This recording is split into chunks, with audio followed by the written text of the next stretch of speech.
Madame la Présidente du Sénat,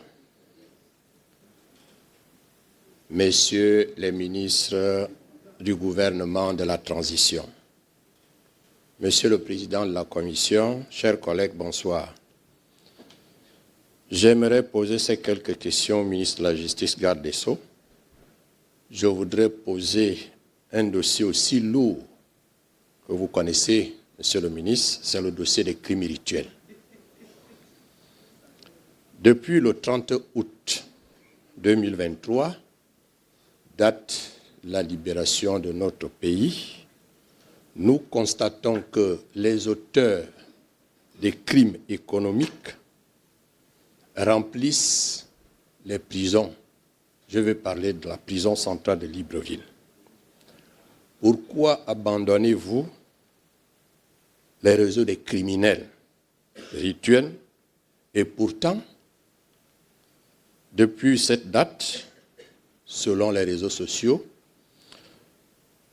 nous enregistrons 3 cas. 2 corps à OIM. Le dernier, c'est au pont Nomba de Libreville.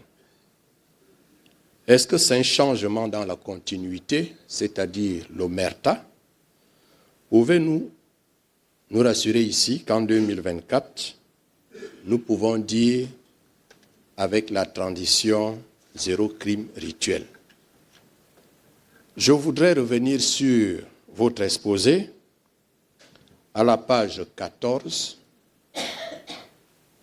le 3e tiré, l'objectif numéro 1, rendre plus performant la gestion des sessions criminelles. Je voudrais ici saluer votre Direction générale des droits de l'homme qui a tenu compte des revendications, des recommandations de nos rapports. Car, Monsieur le ministre, je voudrais vous proposer à ce que se tiennent des sessions criminelles uniquement réservées aux crimes rituels, car les dossiers sont très, très nombreux. Première raison.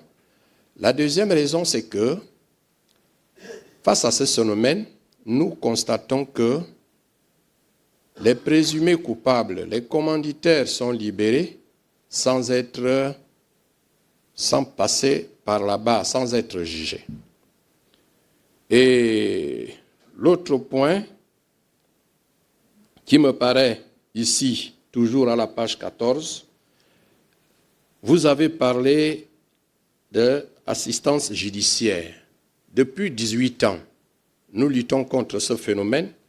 Nous n'avons jamais eu la chance d'être soutenus par votre département en octroyant des assistants judiciaires pour défendre, pour soutenir, disons, les familles victimes de ce phénomène barbare.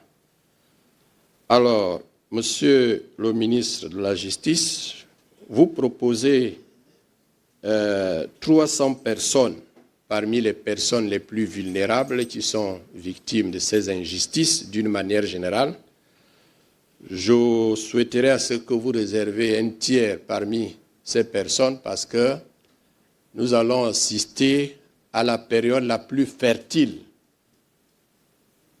de ce phénomène des crimes rituels au Gabon. Parce que nous allons assister non seulement aux élections, mais aussi et surtout aux assises nationales. Car, selon nos études effectuées en 2011 et en 2012, quand il y a des mouvements politiques dans notre cité, on ramasse les corps à travers l'étendue du territoire national. Et avec l'omerta, on fait semblant de dire au Gabon qu'il y a la paix. La paix ne se décrète pas. Monsieur le Président, excusez-moi, c'est très sérieux. Si vous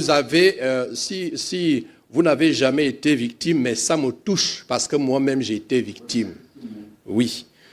Et je suis chrétien, je crois que demain ou après-demain, nous allons vivre dans la paix dans ce pays. Pour terminer, Monsieur le ministre, je formule le vœu de libérer la justice, je ne suis pas le seul à le dire, de lutter contre l'impunité et surtout la corruption, comme venaient de le dire nos prédécesseurs. Je vous remercie.